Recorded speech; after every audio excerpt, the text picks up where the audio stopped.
আমার কুষ্টিয়াতে উদ্যোক্তা হয়ে অনেক ভালো লাগতেছে। আমি আসছি আমাদের বাউশের পক্ষ থেকে আজকে জন্মবার্ষিকী জন্মদিন এর জন্য আসছি এখানে। আমাদের এখানকার আয়োজনটা অনেক ভালো ছিল, আর প্রত্যেকে আমাদের সিনিয়র যারা অনেক ভালো ভালো বক্তব্য দিচ্ছে। তো উদ্যোক্তা হিসেবে আমাদের এখানে অ্যাটেন্ড করাটা অনেক ইম্পর্টেন্ট আমি মনে করি, কেননা তাদের কথা বলা, তাদের উৎসাহ প্রেরণাগুলো আমরা এখান থেকে পাই।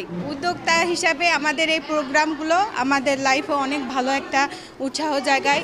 আর নারী উদ্যোক্তা হিসেবে আমরা কুষ্টিয়াতে অনেক মানে আমাদের পাশে থাকা সহকর্মী পাইছি, তারপরে আমাদের অনেক ফ্রেন্ড সার্কেল পাইছি।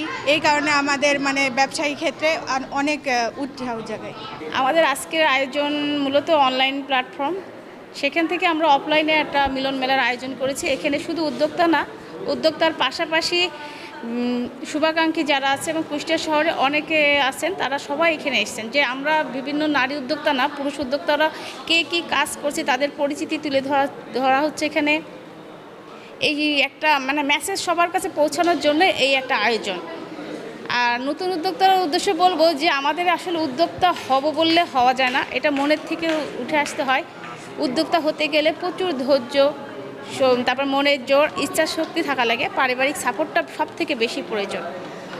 আর আমি সবসময় একটা কথা বলি, যেটা বিশ্বাস করি, যে আমি যদি একটা আলোচনার পাত্রী হতে চাই, একজন ভালো হতে চাই, অবশ্যই সমালোচনাটাকে আমাদের মাথায় রাখতে হবে যে আমার এর পরিপ্রেক্ষিতে এরকম অনেক সমালোচনা আসবে, সেটাকে মেনে নিয়ে সামনে আগাতে হবে। ওইটাকে ভয় পেয়ে পিছিয়ে গেলে হবে না। উদ্যোক্তা হইতে গেলে প্রথম কথা হচ্ছে মানে আপনাকে একটা জায়গায় স্থায়ী হতে হবে।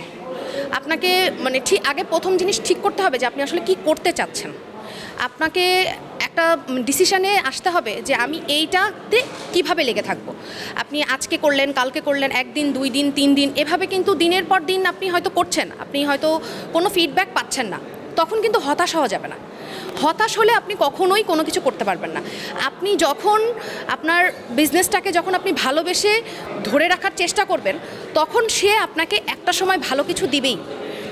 এবং প্রথম কথা হচ্ছে, এই উদ্যোক্তা হতে গেলে আপনাকে চারপাশের মানুষ অনেক ধরনের কথা বলবে, অনেক ধরনের নেগেটিভি আসবে, যে এটা কী করছো, হচ্ছে না, তোমার কোনো সাফল্য নাই, কিছু নাই।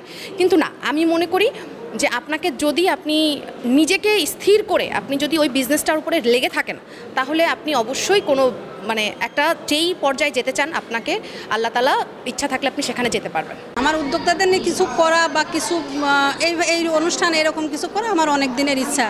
তো বাউশের প্রতিষ্ঠাতা জীবন রহমান মোহন যখন বলল যে আমি বাউশের একটা মিট আপ অনুষ্ঠান করব, তখন আমি খুব অ্যাক্টিভভাবে অনুষ্ঠানের দায়িত্ব নিলাম এবং কয়েকদিন মিলে কাজগুলো সম্পূর্ণ করে আজকে যে যার আয়োজনে এই অনুষ্ঠানটা হচ্ছে, এবং খুব সুন্দরভাবে আমি সব কিছু মনে হয় পারবো, আশা করছি বা পারছি। উদ্যোক্তাদের নিয়েই আমার এই আয়োজন, এবং আমি চাই যে আমি যেমন একজন উদ্যোক্তা, আমি একজন সফল উদ্যোক্তা, আমি একজন জয়িতা। তো আমি চাই যে আমার মতো আমাকে দেখেই সবাই অনুপ্রাণিত হোক, যে উদ্যোক্তা হব, আমি একজন উদ্যোক্তা বা কিছু করব। আমি আশা করব যে সবাইকে অনুপ্রেরণা করার জন্য উদ্যোক্তা হয়ে কিছু করার। আর আরেকটা বিষয় হচ্ছে যে সারা জীবনই আমার ইচ্ছে যে উদ্যোক্তাদের নিয়ে কিছু করা। আর বাউশ তো একটা উদ্যোক্তা অনলাইন প্ল্যাটফর্ম, এটা আমার খুব ভালো লাগার একটা জায়গা। অন্ধকারে কিন্তু হাত দিয়ে আসলে কোনো লাভ হয় না, সফল হওয়া যায় না।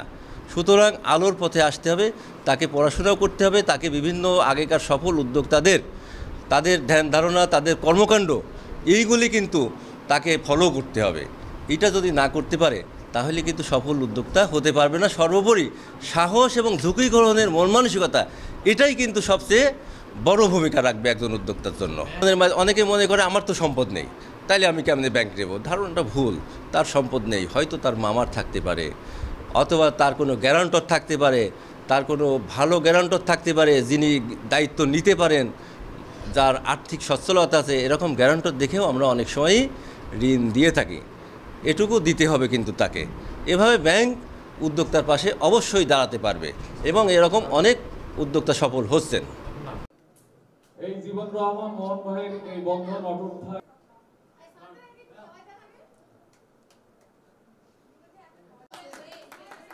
হিলাল ভাই নাম শোনা পরে তালির ভোল্টেজ বেড়ে গেল।